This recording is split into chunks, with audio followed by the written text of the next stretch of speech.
All right, greetings. You're welcome to MailBox. We bring you another episode where we take questions from all over the world. And my name is Olawale. With me is Addition.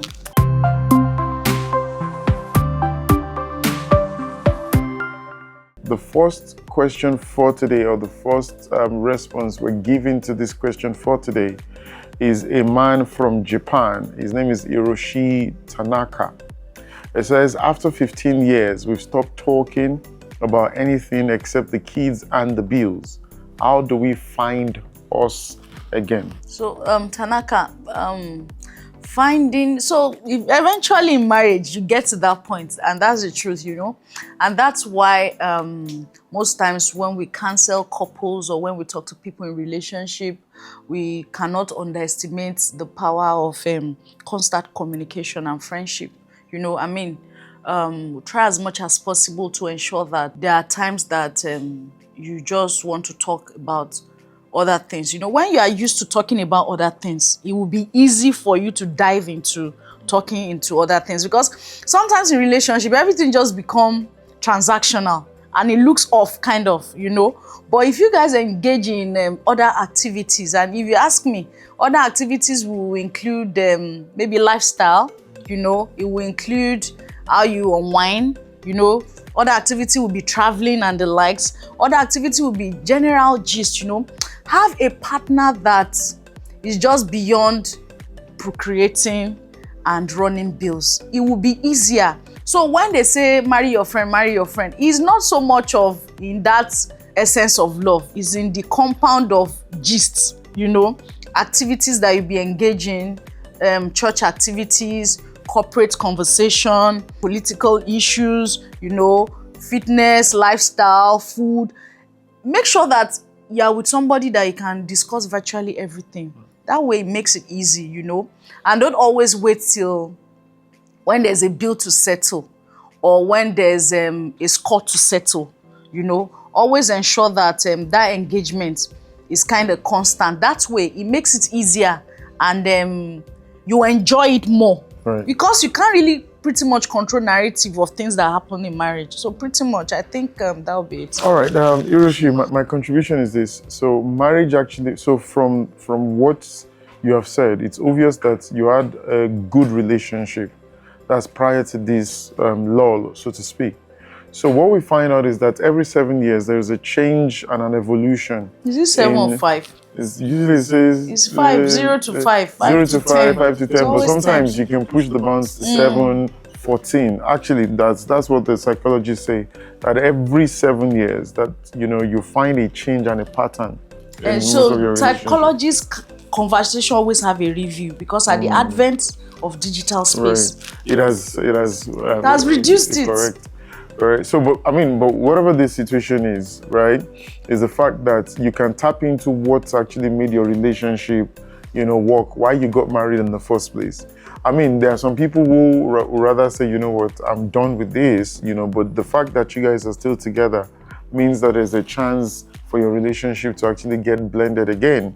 So what you then do is this: you go back to the very beginning, which is dating your spouse. You've got to now be conscious and intentional about dating. This is why you see some couples say game night. They'll say movie night, all right, or whatever nights that you want to have. And those nights will be void of devices, where you're not picking up your phones and all of that. Is just going to be strictly both of you. And at some point, you'll be intentional about certain activities, like she made mention. You can study together, maybe Bible, you can read books together, you can watch movies together, have conversations, have things that you're doing deliberately. It can even be game nights, where you're just doing games and playing games and stuff. In the process of time, what you find out is that, you start to build back not just confidence, but that friendship again. Friendship can be rebuilt because it was there before. It's also you igniting what is called the muscle memory of what you've always been. If you've always been having G's before and all of that, you can build that. 15 years is not a joke. It's not something that you can waste or throw into the gutters like that. I hope that has answered that question.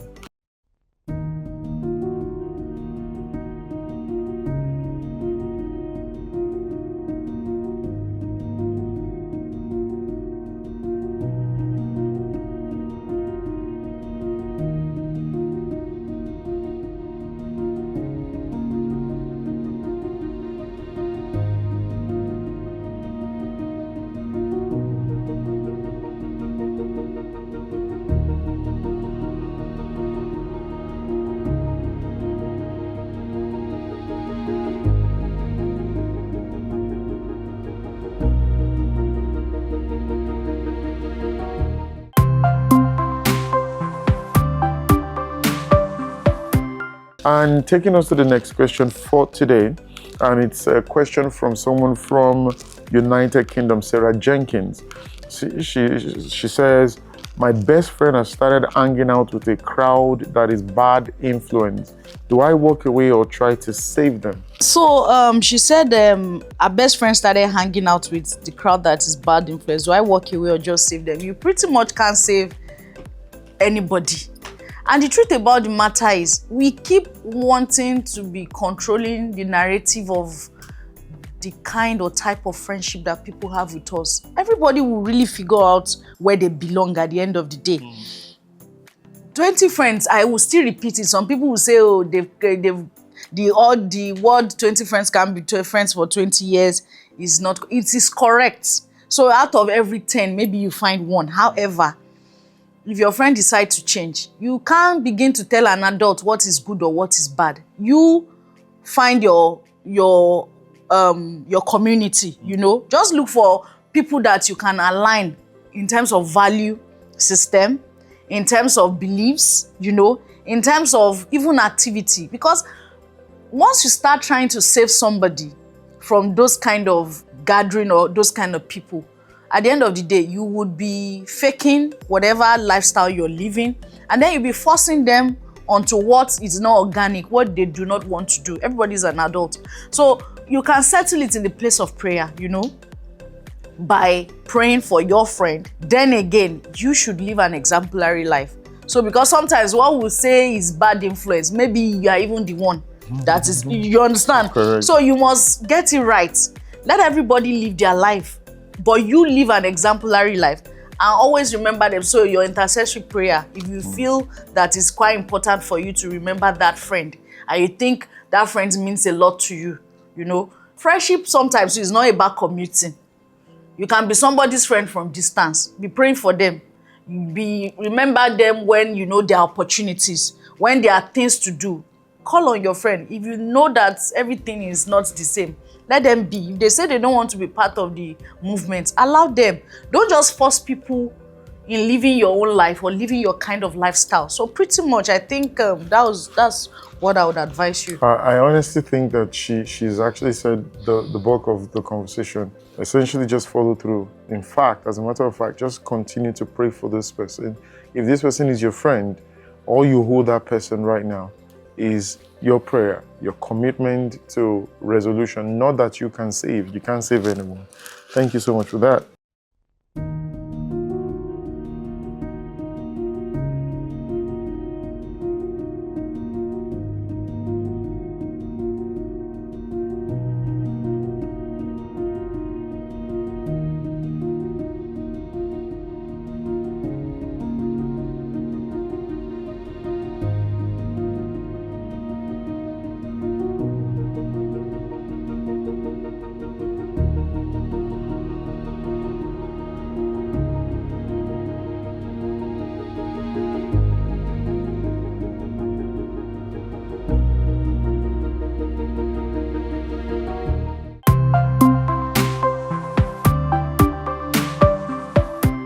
And so we go to the last question on this particular episode for today.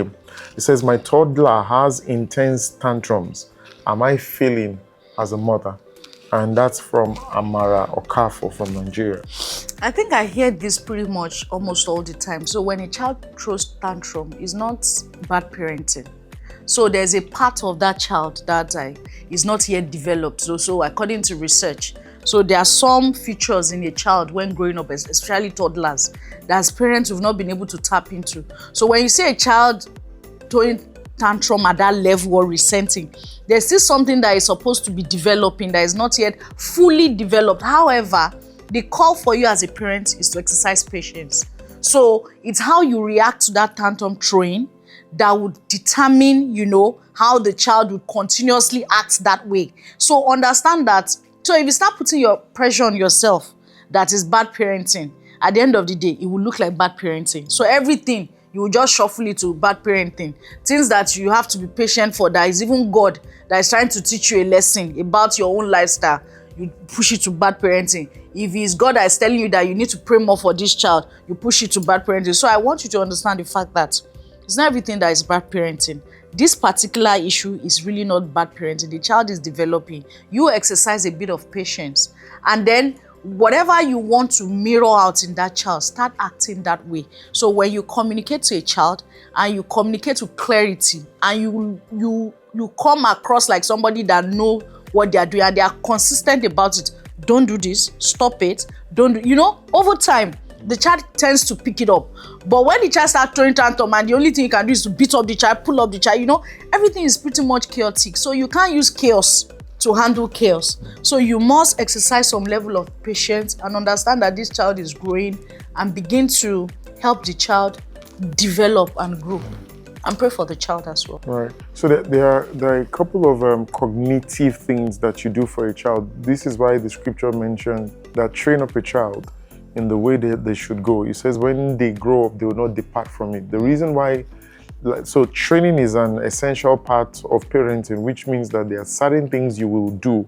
It's also possible that the child is overtly stimulated by, say, for instance, devices, and they are getting addicted to some things, and that's why tantrums are coming up, because once that, so it's a withdrawal syndrome, so to speak, that when something happens, so you might also have to limit certain things. You might limit sugar, for instance, the access to sugar, which is, they are hyperactive on some things. Now, the truth about the matter is that you never would know, and don't try to do several other things. That's why when she mentioned the place of prayer, when you pray, you would actually know specifically what needs to be done. Because toddler is 0 to 1. You really can't even, they can barely speak. And the truth about the matter is that there are several things that could actually cause the reason for that tantrum. And so when you try to do these, there are quite a It would even be that you yell a lot. It's also possibly that you might be the one disturbing the balance, or somebody is disturbing the balance, in the space and all of that. So it's in the place of prayer that you would actually identify what essentially is the problem or the cause of that tantrum. And so when you find the cause of that tantrum, try as much as possible to eliminate that situation such that, there is some bit of balance, So there's some little thing I like to chip in. You know that there's this thing when they talk to people that are pregnant. When you have a child and you're pregnant and you play a lot of music, yeah. you play some type of music, or you do some type of thing, and then it's like that. And then you find out that once you bring out, if it's not a medical issue with the child, when you bring out the child, and when you start, at least I can speak from experience, when you start playing it calms the baby. So it looks like, training up a child actually starts from when the child is still developing I just needed to chip that in. All right then. So thank you everyone.